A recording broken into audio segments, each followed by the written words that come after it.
नमस्कार सभी को, welcome to our YouTube channel the Harish academy maths.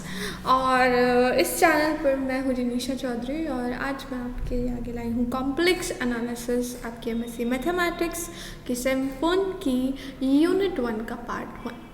मैंने कोशिश की थी कि मैं लाइव जाके इस सब्जेक्ट को पढ़ाऊँ, बट कुछ खास रिस्पॉन्स मुझे दिखा नहीं, सो मैंने छोड़ दिया। वापस से हम अपने लेक्चर रिकॉर्डिंग पर आ गए हैं और यूनिट 1 का पार्ट 1 आज मैं रिकॉर्ड कर रही हूँ। प्रोबेबली आपको कल तक मिल जाएगा, तो जब भी आपको मिलेगा वो आपके लिए आज ही होगा। तो आज हम पढ़ने वाले हैं यूनिट 1 पार्ट 1 कॉम्प्लेक्स एनालिसिस का सेमेस्टर 1 का। और आपके एग्ज़ाम से भी बहुत जल्द ही आ रहे हैं, देखते ही देखते आ गए हैं आपके एग्ज़ाम्स। होप कि आपकी तैयारी अच्छी चल रही होगी।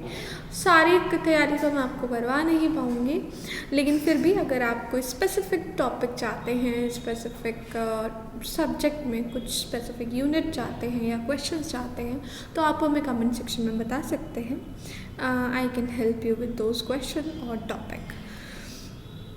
तो शुरू करते हैं आज यूनिट 1 पार्ट 1 से। जिसने लाइव वीडियो अटेंड करी उसने ये सब लाइव में भी समझ लिया होगा, बट हम वापस से रिपीट करेंगे क्योंकि ये मेरी रेगुलर वीडियोस रहेंगी। तो कॉम्प्लेक्स एनालिसिस आपकी बुक है, तो हम यहाँ पर समझेंगे कि कॉम्प्लेक्स नंबर्स क्या होते हैं, जो कि आपने क्लास 11th में पढ़े होंगे, है ना। तो कॉम्प्लेक्स नंबर क्या हैं, कब ओरिजिनेट हुए थे? तो कॉम्प्लेक्स नंबर हमारे तब शुरू हुए जब हम स्क्वायर रूट ऑफ -1 की बात कर रहे थे। जैसे ही स्क्वायर रूट ऑफ -1 की बात करूँ तो कोई ऐसा नंबर मुझे मिलता ही नहीं जिसका जो स्क्वायर है वो नेगेटिव हो, है ना। किसी भी नंबर का आप स्क्वायर करो वो पॉजिटिव ही आ जाता है। तो कोई भी रियल नंबर्स में आपको ऐसा नंबर नहीं मिलता जिसका कि स्क्वायर आपका एक नेगेटिव नंबर हो। तो इसीलिए एक इमेजिनरी नंबर आयोटा बनाया गया जिसका स्क्वायर -1 होता है, और जो कॉम्प्लेक्स नंबर्स होते हैं वो इसी आयोटा से बनते हैं। So what is a complex number? Complex number is of the form x plus iota y, जहाँ पर x and y are your real numbers.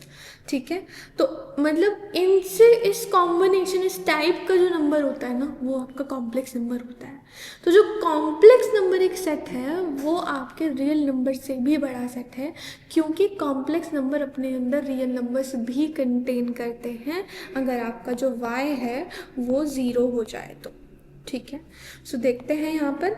A complex number is a number that can be express in the form of x plus iota y, जहाँ पे आपका z can be written as x plus iota y। ठीक है, what is z hair?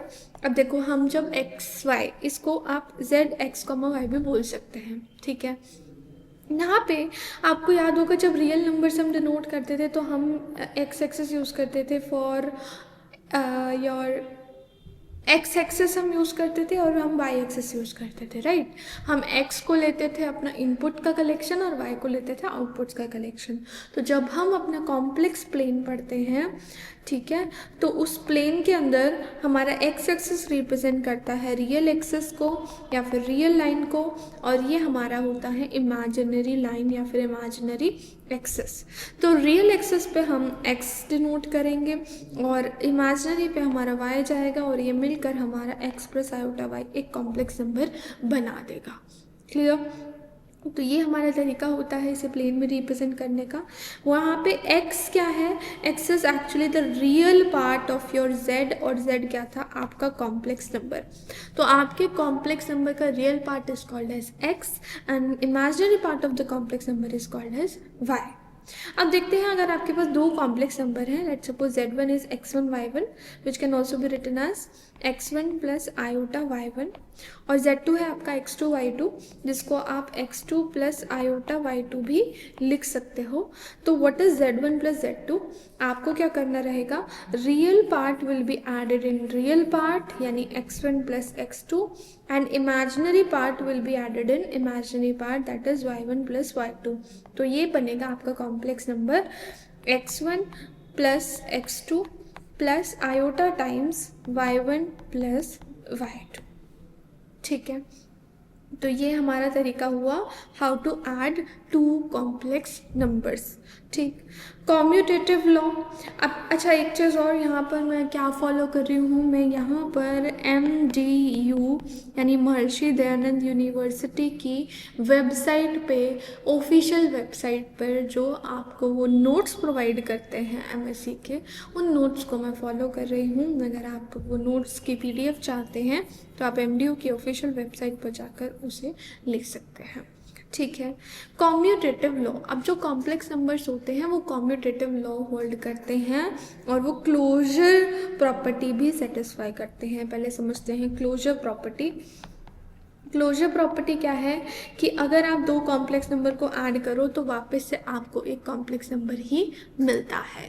ठीक है। दो complex number को multiply करो तो भी आपको एक कॉम्प्लेक्स नंबर ही मिलता है। तो अब आप सोच रहे होंगे कि दो कॉम्प्लेक्स नंबर को मल्टीप्लाई कैसे किया जाता है। लेट्स सपोज आपके पास है x1 + i y1 और x2 + i y2। तो अगर आपको मल्टीप्लाई करना है, you will multiply it in the same manner जैसे कि हम पीछे वेरिएबल का या अलजेब्रिक एक्सप्रेशन का मल्टीप्लिकेशन करते आ रहे हैं। तो आप चूज़ करेंगे फर्स्ट वेरिएबल, उसे मल्टीप्लाई करेंगे अपने कॉम्प्लेक्स नंबर से, फिर i y1 को मल्टीप्लाई करेंगे अपने पूरे कॉम्प्लेक्स नंबर से। तो ये आएगा आपका x1 x2 + i x1 y2, और ये आएगा i y1 x2 plus i into i will be i², जिसको कि हम -1 बोल सकते हैं, -1 y1 y2। तो आपका ये कॉम्प्लेक्स नंबर बन गया x1 x2 minus y1 y2 plus iota times x1 y2 plus y1 x2। तो यानी आपने जब दो कॉम्प्लेक्स नंबर को मल्टीप्लाई किया तो रिजल्ट भी आपको एक कॉम्प्लेक्स नंबर मिला।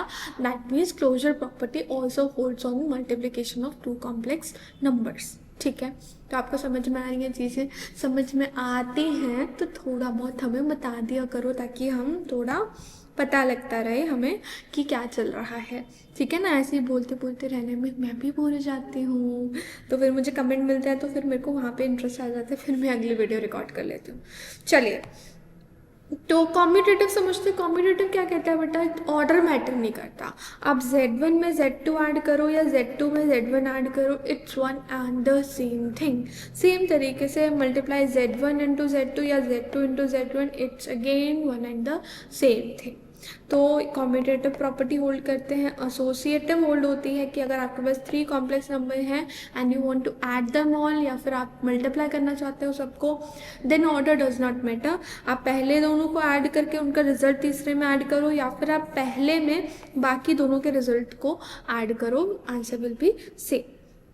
सेम थिंग अप्लाइज इन मल्टीप्लिकेशन। आपके पास Z1 Z2 Z3 3 complex number हैं, तो आप पहले दूसरे को मल्टीप्लाई करके रिजल्ट को तीसरे मल्टीप्लाई करो, या फिर आप सेकंड और थर्ड को मल्टीप्लाई करके उसका रिजल्ट फर्स्ट में मल्टीप्लाई करो, answer will be same. Distributive property वो तो हमने अभी मल्टीप्लिकेशन में यूज़ भी की। आपके पास अगर कॉम्प्लेक्स नंबर हैं 3 और आपको Z1 को मल्टीप्लाई करना है Z2 और Z3 के सम से, तो हाउ कैन यू डू, आप पहले Z1 का मल्टीप्लाई करो Z2 से प्लस Z1 का मल्टीप्लाई Z3 से। This is what distributive property is. उसके बाद समझते हैं एडिटिव आइडेंटिटी। अब एडिटिव आइडेंटिटी क्या होता है, आइडेंटिटी मतलब अपनी पहचान। तो क्या चीज़ ऐड हो किसी कॉम्प्लेक्स नंबर में तो वो वही कॉम्प्लेक्स नंबर वापस देते हैं। तो क्या चीज़ ऐड होगी, 0 0 0 इज़ द एडिटिव आइडेंटिटी, क्योंकि आप किसी भी कॉम्प्लेक्स नंबर XY में जब 0 0 ऐड करते हो तो आपको वापस से रिजल्ट में वही का वही कॉम्प्लेक्स नंबर मिल जाता है। क्लियर। तो 0 0 here is the additive identity. ठीक। अगर मैं एडिटिव इन्वर्स की बात करूं तो वो क्या होता है, तो वो भी बहुत सिंपल है। किसी भी कॉम्प्लेक्स नंबर में क्या ऐसा ऐड करें कॉम्प्लेक्स नंबर कि आपको रिजल्ट आपकी एडिटिव आइडेंटिटी यानी 0 0 मिल जाए। तो वो होगा क्या, आपकी गिवन कॉम्प्लेक्स नंबर का नेगेटिव यानी -x और -y। तो इसका मतलब ये हुआ कि माइनस ऑफ योर z यानी minus of your complex number is the additive inverse of z। अच्छा हाँ, कमेंट सेक्शन में z और z के प्रोनाउंसिएशन पे कुछ बातचीत मत करना, क्योंकि भाई हमने बचपन से ही यही सीखा है, z फॉर ज़ेब्रा।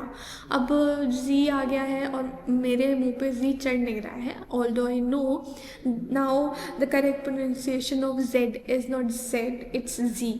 ठीक है, पर मैं तब भी जी नहीं बोल रही हूँ, तो इस बात पे प्लीज़ उंगली मत उठाना मेरे ऊपर, ठीक है।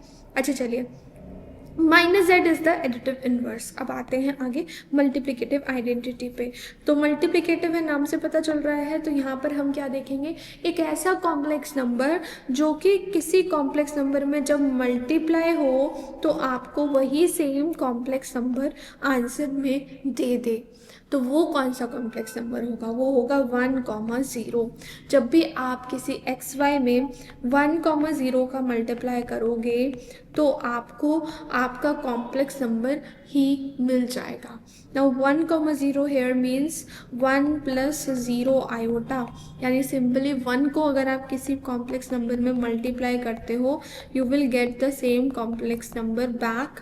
इसीलिए 1 + 0 आयोटा या फिर 1,0 is called as the multiplicative identity. अब अगर मैं मल्टीप्लिकेटिव इनवर्स की बात करूँ तो व्हाट विल बी दैट, देखो कोई भी ऐसा कॉम्प्लेक्स नंबर जो आपके कॉम्प्लेक्स गिवन कॉम्प्लेक्स जेड में मल्टीप्लाई होकर आपको answer 1 they, that will be the multiplicative identity. तो वो होगा क्या, आपका जेड इनवर्स या फिर 1/z। तो what is multiplicative inverse, it is 1/z। 1/z मतलब आपका 1/x + i/y। और मैं एक चीज़ और बता देती हूँ यहाँ पर आपको कि जिस तरह से इरेशनल नंबर्स को हम डिनोमिनेटर में नहीं छोड़ते because it's not easy to represent them on number line, तो इसी तरह से हम कॉम्प्लेक्स नंबर्स को भी डिनोमिनेटर में नहीं छोड़ते। वी हैव टू रैशनलाइज और वी हैव टू कॉम्प्लेक्साइज देम। मुझे राइट वर्ड नहीं पता और कि क्या यूज़ करते हैं, तो मैं रैशनलाइज ही बोल देती हूँ। तो x + i/y को रैशनलाइज करना है तो x - i/y से मल्टीप्लाई एंड डिवाइड कर देते हैं, ठीक है। So what I will get, ऊपर मुझे मिलेगा x - i/y और नीचे जब हम x + i/y को x - i/y से मल्टीप्लाई करेंगे तो I will get x² + y²। यानी ये जो है ये बन गया आपका क्या, आपका multiplicative inverse of your complex number. और अभी आगे चल के, थोड़ा सा आगे चल के हम ये सीखेंगे कि ये x - i/y जो है ये असल में आपके कॉम्प्लेक्स नंबर का कॉन्जुगेट होता है। किसी भी कॉम्प्लेक्स नंबर z का, अगर आपके पास कोई कॉम्प्लेक्स नंबर है z, यहाँ पे देखिए कॉन्जुगेट समझा देती हूँ। यहाँ पे कॉन्जुगेट और मॉडुलस हम समझ लेते हैं ताकि हम उसे वहाँ पे यूज़ कर पाएँ। देखिए कॉन्जुगेट क्या होता है, किसी भी कॉम्प्लेक्स नंबर एक्स वाई का उसकी image with respect to this real axis. अगर रियल एक्सिस के रिस्पेक्ट में आप अपने कॉम्प्लेक्स नंबर की इमेज देखते हो तो जहाँ पर भी आपके कॉम्प्लेक्स नंबर की इमेज आपको दिखाई देती है that is called as your conjugate. तो इसकी इमेज कहाँ पे दिखेगी आपको, यहाँ पे। तो x - y is the image of the complex number x y, इसीलिए उसका कॉन्जुगेट आपका क्या बन जाएगा, x - i/y, ठीक है। कॉम्प्लेक्स नंबर ओरिजिनली क्या है, x + i/y और आपका कॉन्जुगेट क्या हो जाएगा, x - i/y। उसको डिनोट करते हैं z बार से, ठीक है। कभी कभी हम उसको z इस तरह भी डिनोट कर देते हैं और कभी कभी हम ZC भी लिख देते हैं, ठीक है ना। तो यहाँ पे आप ये डिनोट करने का तरीका था। आगे समझते हैं modulus of your complex number. तो मॉड्यूलस कुछ नहीं होता, मॉड्यूलस होता है लेंथ ऑफ द वेक्टर। अगर मैं इसे वेक्टर की फॉर्म में रिप्रेजेंट करूँ तो लेंथ क्या बनेगी मेरे कॉम्प्लेक्स नंबर की, it will B √x² + y², जिसको कि हम मॉड ऑफ z कहते हैं, ठीक है। और मॉड ऑफ z का स्क्वायर की बात करें तो it will B x² + y², squaring both side हो जाएगा। तो जो x² + y² है it is mod of z का स्क्वायर और x - i/y है आपका z का कॉन्जुगेट। तो एक तरह से मल्टीप्लिकेटिव इन्वर्स आपका बन गया z conjugate upon z mod का स्क्वायर। तो मल्टीप्लिकेटिव इन्वर्स को हम इस तरीके से डिनोट करते हैं, ठीक है। आगे बढ़ते हैं। यहाँ पर हमारे पास एक क्वेश्चन है जिसमें हमें शो करना है कि z1 + z2 का mod is always less than equal to z mod + z2 mod. तो उसके लिए हमें एक रिजल्ट यूज़ करना है। व्हाट इज़ दैट रिजल्ट, कि किसी भी कॉम्प्लेक्स नंबर का जो रियल पार्ट होता है वो हमेशा उसके मॉडुलस से छोटा या बराबर होता है, ठीक है। अब इस रिजल्ट को हम यहाँ पर करेंगे यूज़। देखिए अगर आपका जो z1 + z2 है वो 0 हो जाता है तो कुछ भी नहीं रहेगा प्रूफ करने को। लेकिन अगर z1 प्लस z2 0 नहीं होता है तब की बात करते हैं। तो real part of z is less than equal to z, हमें क्या गिवन है, z का real part is less than equal to z। तो इसको देखिए अब हम कैसे करेंगे, हमने कोई दो कॉम्प्लेक्स नंबर उठाया है, z1 upon z1 plus z2 and z2 upon z1 plus z2। अब क्या होगा, इसका जो मॉडुलस है वो भी इसके रियल पार्ट से बड़ा है और इसका जो मॉडुलस है वो भी इसी के रियल पार्ट से बड़ा है। तो मैंने क्या करा, इन दोनों को इसके real part of complex number से रिप्लेस कर दिया और ग्रेटर देन इक्वल टू का साइन लगा दिया। अब देखिए इसका रियल पार्ट और इसका रियल पार्ट को जब ऐड करोगे आपको आंसर 1 मिलेगा। क्यों, देखो यहाँ z1 upon z1 plus z2 है, यहाँ z2 upon z1 plus z2 है, तो दोनों के रियल पार्ट को आप इकट्ठा ऐड कर सकते हैं। तो you will get real part of z1 plus z2 upon z1 plus z2 which is 1। तो आपको यहाँ पे 1 मिल गया। तो आपके पास क्या आ गया, आपके पास आ गया z1 mod upon z1 plus z2 mod, ठीक है, plus z2 mod upon z1 plus z2 mod greater than equal to 1।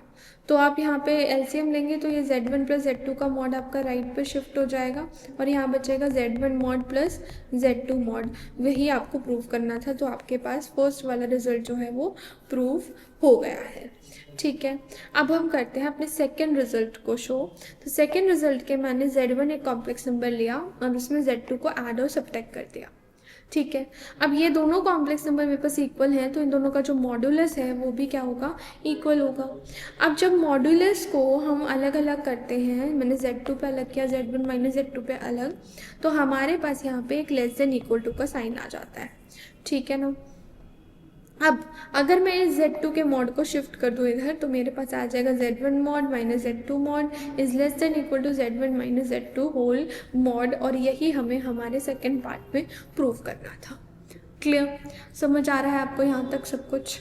उसके बाद वेक्टर मॉडल है, किसी भी कॉम्प्लेक्स नंबर को हम वेक्टर की फॉर्म में भी रिप्रेजेंट कर सकते हैं by just joining it from to the origin. Origin से अपने पॉइंट को ज्वाइन कर दो तो आपको एक वेक्टर मिल जाता है x प्लस आयोटा y। ठीक है, उस वेक्टर का जो डिस्टेंस होगा it will the mod of z, और इसको हम r से भी डिनोट करते हैं। वो हम पोलर फॉर्म में भी समझेंगे, तब हम देखेंगे कि उसे हम r भी कहते हैं। अब देखिए अगर आपके पास दो कॉम्प्लेक्स नंबर हैं जैसे z1 एंड z2 और मुझे उनका सम निकालना है, तो मुझे पता चल गया कि मैं किसी भी वेक्टर को उसकी किसी भी कॉम्प्लेक्स नंबर को उसकी वेक्टर फॉर्म में भी लिख सकती हूँ। तो मैंने क्या किया, z1 को का भी वेक्टर बना दिया और z2 का भी वेक्टर बना दिया। अब हमने वेक्टर एडिशन में पैरेललोग्राम लॉ पढ़ा है। तो पैरेललोग्राम लॉ क्या कहता है, अगर आपके दोनों वेक्टर को इनिशियल्स हैं, यानी दोनों का इनिशियल पॉइंट जो है वो सेम है, तो आप क्या करो, आप उनको कंप्लीट करके एक पैरेललोग्राम बना दो। अगर आपने ऐसा कर दिया तो जो भी आपका डायगोनल होगा वो आपका रिप्रेजेंट करेगा दोनों वेक्टर्स का सम। तो this diagonal represent the sum of the two vectors z1 and z2। Clear, उसके बाद मॉडुलस हमने समझ लिया। ठीक है, एंड डिस्टेंस होता है मॉडुलस का, मतलब अगर z1 z2 से छोटा है तो z1 का मॉडुलस भी z2 के मॉडुलस से छोटा होगा। कॉन्जुगेट भी हमने समझ लिया। कॉन्जुगेट की अब कुछ प्रॉपर्टीज़ देख लीजिए। यहाँ पे ये है हमारी कॉन्जुगेट की कुछ प्रॉपर्टीज़ कि z1 प्लस z2 का whole conjugate, z1 plus z2 का होल कॉन्जुगेट आपका z1 conjugate plus z2 conjugate के बराबर होता है। z1 माइनस z2 का होल कॉन्जुगेट भी z1 conjugate minus z2 conjugate के इक्वल होता है। z1 z2 conjugate is equal to z1 conjugate into z2 conjugate, जिसको थोड़ा z में परेशानी हो रही हो। z1 by z2 whole conjugate is equal to z1 conjugate upon z2 conjugate. तो ये कुछ प्रॉपर्टीज़ हैं जो हमारी कॉन्जुगेट पे अप्लाई होती हैं। ठीक है, अब हम समझते हैं exponential form of your complex number, या फिर आप कह सकते हैं polar form of your complex number. ठीक है, कोशिश मैंने की थी कि इस वीडियो में मैं जितना हो सके आपको उतना कराऊं, उसके बावजूद भी मैं ज़्यादा नहीं करा पाऊंगी। ठीक है, एक्सपोनेंशियल फॉर्म, या फिर आप इसको क्या बोल देते हैं, पोलर कोऑर्डिनेट्स में आपके कॉम्प्लेक्स नंबर को रिप्रेजेंट करना। तो देखिए r और थीटा हमारे जो हैं वो पोलर कोऑर्डिनेट्स होते हैं, और जब हम इस फॉर्म में अपनी ई की फॉर्म में, देखो हम क्या करेंगे, ई की फॉर्म में, ई की उससे कुछ पावर में अपने कॉम्प्लेक्स नंबर को रिप्रेजेंट करेंगे। तो ट्राई करते हैं कैसे कर सकते हैं। तो आर और थीटा मैंने पोलर कोऑर्डिनेट्स ले लिए अपने किसी पॉइंट एक्स वाई के। अभी आर और थीटा होता क्या है, फॉर एग्जाम्पल ये आपका कॉम्प्लेक्स प्लेन है, यहाँ पे आपने कोई कॉम्प्लेक्स नंबर एक्स वाई लिया। अब मैं किस में इंटरेस्टेड हूँ कि ये जो एंगल है, ये जो वेक्टर है, इसका डिस्टेंस कितना ओरिजिन से, which is also called as its modulus, और उसको हम डिनोट करते हैं आर से when we talk in terms of polar coordinates. और साथ ही साथ ये जो वेक्टर बनता है ये आपका एक्स एक्सिस के पॉजिटिव डायरेक्शन के साथ एंगल कितना बनाता है मेजर्ड एंटी क्लॉकवाइज। तो ये जो एंगल बनाता है उसको थीटा बोलते हैं, जो ये डिस्टेंस होता है उसे आर बोलते हैं। And these r and theta are your polar coordinates. तो किसी भी वेक्टर या किसी भी कॉम्प्लेक्स नंबर को रिप्रेजेंट करने के लिए you want only two things. एक आपको पता होनी चाहिए उसकी लेंथ कितनी है, दूसरा पता होना चाहिए उसका एक्सिस के साथ एंगल कितना है। तो आप इजीली उसे लोकेट कर सकते हो without the values of x and y. ठीक है, अब देखते हैं हम इसे कैसे करते हैं। अब यहाँ पे x क्या होता है, बहुत आसान है, ये यहाँ पे इसे ज्वाइन कर लीजिए, ये आपका x है, ये y है। ठीक है, x है आपका बेस और y है आपका परपेंडिकुलर, और हाइपोटेन्यूज आपका आपको दिखाई दे रहा है r है। ठीक है, यहाँ तक किसी को कोई भी डाउट नहीं होगा। अब देखिए x अपॉन r, x आपका था बेस और r था हाइपोटेन्यूज। अगर मैं बेस को हाइपोटेन्यूज से डिवाइड करूँ तो मेरे को मिलता है cos थीटा। तो जो x है उसकी वैल्यू थीटा और r की टर्म्स में आ गई r cos थीटा। ऐसे ही y बाय r जो है वो साइन थीटा होगा, तो y की value in terms of r and sine theta will be r sine theta. तो मेरे पास x और y दोनों आ गए। अब कॉम्प्लेक्स नंबर होता था x प्लस आयोटा y, तो x की जगह पे लिख देना है r cos theta plus iota, y की जगह पे लिख देना है r साइन थीटा। अब ये जो थीटा है इसको कैसे निकाला जा सकता है, तो देखिए यहाँ पे ध्यान से tan theta is equal to y by x. तो आप यहाँ पे सिंपली एक रूल यूज़ कर सकते हो which is tan theta equals to y by x, और यहाँ पे आप थीटा आराम से निकाल पाओगे। बट आपको क्वाड्रेंट्स को बहुत ध्यान से देखना पड़ेगा कि आपका जो गिवन कॉम्प्लेक्स नंबर है वो कौन से क्वाड्रेंट में है। अगर आपके एक्स और वाई दोनों पॉजिटिव होते हैं तो it will be in first quadrant. X अगर आपका नेगेटिव यानी रियल पार्ट आपका नेगेटिव और इमेजिनरी पार्ट आपका पॉजिटिव होता है तो आपका एक्स सेकेंड क्वाड्रेंट में आएगा, और अगर आपके दोनों नेगेटिव हो जाते हैं तो आपका जेड थर्ड क्वाड्रेंट में रहेगा, और अगर आपका एक्स पॉजिटिव और वाई नेगेटिव हो जाता है तो आपका कॉम्प्लेक्स नंबर जो है वो फोर्थ क्वाड्रेंट में रहेगा। यहाँ तक समझ में आया सब कुछ, आगे बढ़ते हैं। अब हमने क्या करा, r हमने ले लिया root x square plus y square. अब आर्ग्यूमेंट यानी एंगल निकालने के लिए आपको क्या करना है, एंगल प्लस 2n पाई। उसकी जगह मैं आपको एक सिंपल बेसिक फॉर्मूला बताती हूँ। फर्स्ट क्वाड्रेंट में सिंपल थीटा टाइप के एंगल्स होते हैं, फोर्थ में आपके नेगेटिव थीटा, सेकेंड में आपका पाई माइनस थीटा। हम एक्चुअल में वो वैल्यूज़ लेते हैं जिसमें हमारी ट्रिग्नोमेट्रिक टर्म चेंज नहीं होती, and third quadrant will be pi plus theta. ठीक है, यहाँ तक समझ आई चीज़ें, आगे बढ़े। Now the complex number -1 minus iota which lies in third quadrant has an argument dash. अब अगर मैं कोई कॉम्प्लेक्स नंबर उठाऊँ -1 माइनस आयोटा, तो ये कॉम्प्लेक्स नंबर थर्ड क्वाड्रेंट में आएगा, ये हमें ऑलरेडी क्लियर है। पर मुझे निकालना है इसके अंदर आर्ग्यूमेंट यानी कि एंगल। तो सबसे पहले tan theta is equal to -1 upon -1 यानी कि 1। तो थीटा जो है वो आपका π/4 आ चुका है, बट क्योंकि आपका ये थर्ड क्वाड्रेंट में था और थर्ड क्वाड्रेंट के अंदर आपने खुद बताया कि दोनों नेगेटिव होते हैं। अब मैं अपना आंसर चेक करती हूँ, हम जो क्वेश्चन कर रहे थे अभी, यस थीटा π/4 है, बट क्योंकि हमारा जो ये है वो थर्ड क्वाड्रेंट में लाई करता है, यानी x और y जो है वो नेगेटिव हैं। ठीक है, तो जो π/4 आप अपने एंगल्स में डालोगे, हमने एक लिया था, देखो आपका साइन भी नेगेटिव कॉस भी नेगेटिव, ठीक है, और tan पॉजिटिव। ये होता कौन सा है, थर्ड क्वाड्रेंट में ये तो होता है ऐसा केस। तो थर्ड क्वाड्रेंट में हमने देखा था पाई प्लस थीटा टाइप के एंगल, तो एंगल कितना बन जाएगा यानी आर्ग्यूमेंट कितना हो जाएगा आपके कॉम्प्लेक्स नंबर का, it will be pi plus π/4 यानी कि 5 π/4। 4 will be the theta or the argument or the angle of the complex number made by positive direction of x-axis measured anti-clockwise. Clear? अब पढ़ते हैं मैपिंग। बहुत ज़रूरी mapping है, इसको इमेजिन करना उतना आसान नहीं है जितना कि हमने 2D में अपनी मैपिंग्स को इमेजिन कर लिया था। ठीक है, जो आपकी ये मैपिंग्स होती हैं ये आपकी 3D शेप्स की होती हैं, क्योंकि एक कॉम्प्लेक्स नंबर पर मैप कर रहा होता है। तो मैपिंग क्या है?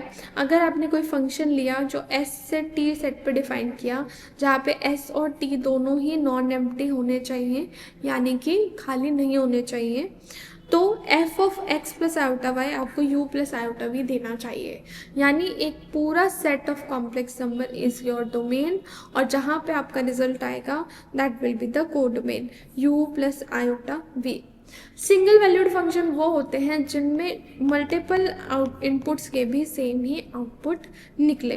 तो अगर to each value of z there corresponds one and only one value of w, then w is also called as single valued function. अगर आंसर में आपको एक ही आउटपुट मिलता है तो हम उसे सिंगल वैल्यूड फंक्शन कहते हैं।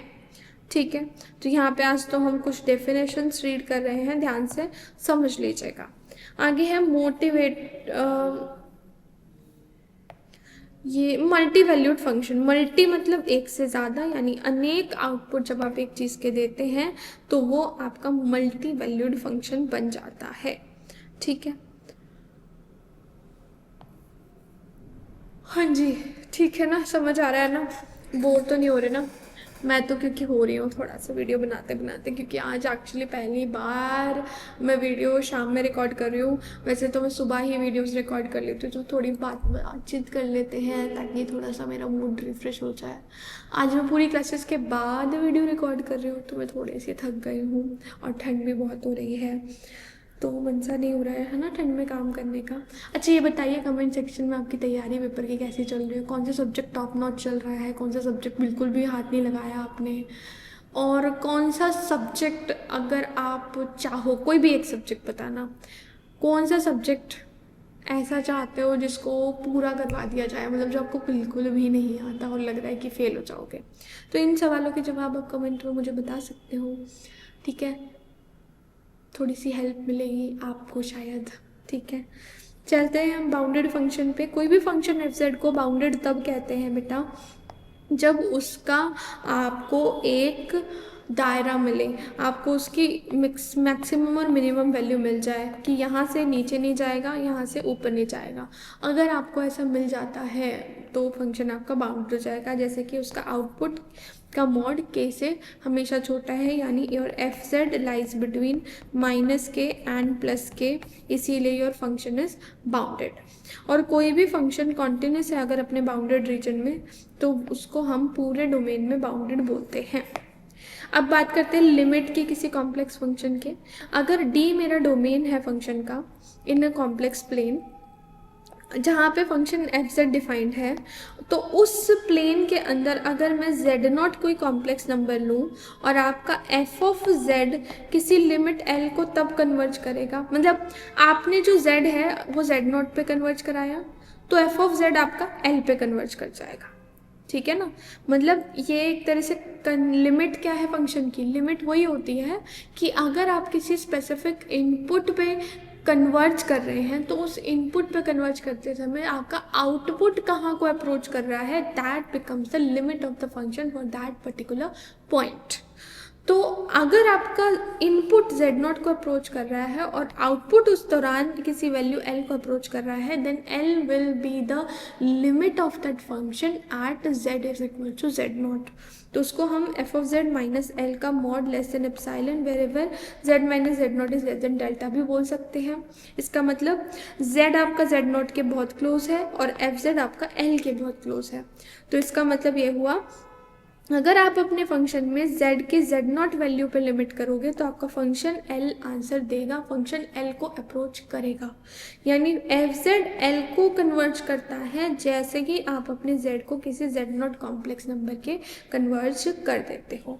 ठीक है, अगर आपकी यही लिमिट l आपके f ऑफ z0 के बराबर आ जाए तो फंक्शन आपका कॉन्टिन्यूस भी बन जाता है। एक होता है लेफ्ट हैंड लिमिट, एक राइट हैंड लिमिट।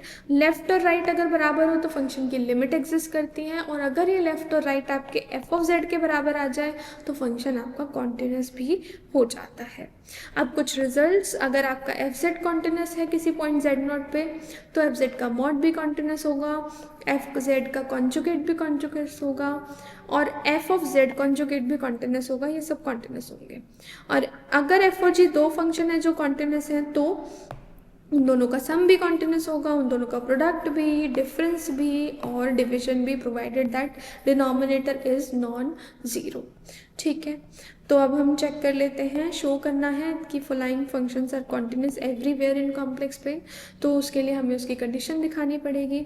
तो मान लीजिए मुझे मॉड जेड को दिखाना है, तो हमने F of Z minus F Z not लिया। अब ये मेरा लेस देन एप्सिलॉन आना चाहिए whenever Z minus Z nought is less than delta. तो एफ ऑफ जेड क्या होगा, जेड मॉड, और एफ ऑफ जेड नॉट हो गया जेड नॉट का मॉड। ठीक है, जेड का मॉड इज जेड और जेड नॉट का मॉड इज जेड नॉट। ठीक, अब हमने एक प्रॉपर्टी पढ़ी थी कि z1 माइनस z2 का mod is less than equal to z1 का, ये हमने एक प्रॉपर्टी पढ़ी थी ना अभी थोड़ी देर पहले। Yes, z1 mod minus z2 का mod whole mod is less than equal to z1 minus z2 mod. ठीक है, तो वही प्रॉपर्टी को हमने यहाँ पे यूज़ करा है, तो मैंने इसको लिख दिया z minus Z not mod. तो ये लेस देन एप्सिलॉन है, अगर ये लेस देन एप्सिलॉन है तो ये भी लेस देन एप्सिलॉन है। इसका मतलब क्या हुआ, f z is continuous at z equal to Z naught. ठीक है, आगे समझते हैं यूनिफॉर्म कॉन्टिन्यूटी।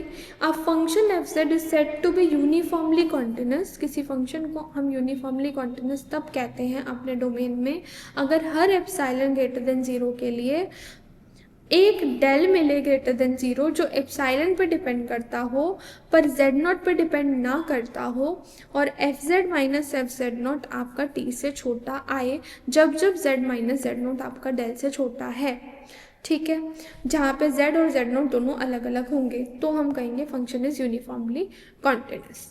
ठीक है, इस डेफिनेशन को सेटिस्फाई करता हो तो। आगे आपका है डिफरेंशिएबल टॉपिक, उसको हम अब अगली वीडियो के अंदर करेंगे। इस वीडियो में इतना ही। अगर आपको वीडियो पसंद आई हो, हेल्पफुल लगी हो तो कमेंट में बताइएगा, लाइक कीजिएगा video, and also subscribe to the channel, press the bell icon to get instant notifications of all our videos. मिलेंगे नेक्स्ट वीडियो में, तब तक के लिए bye, take care, have a nice day.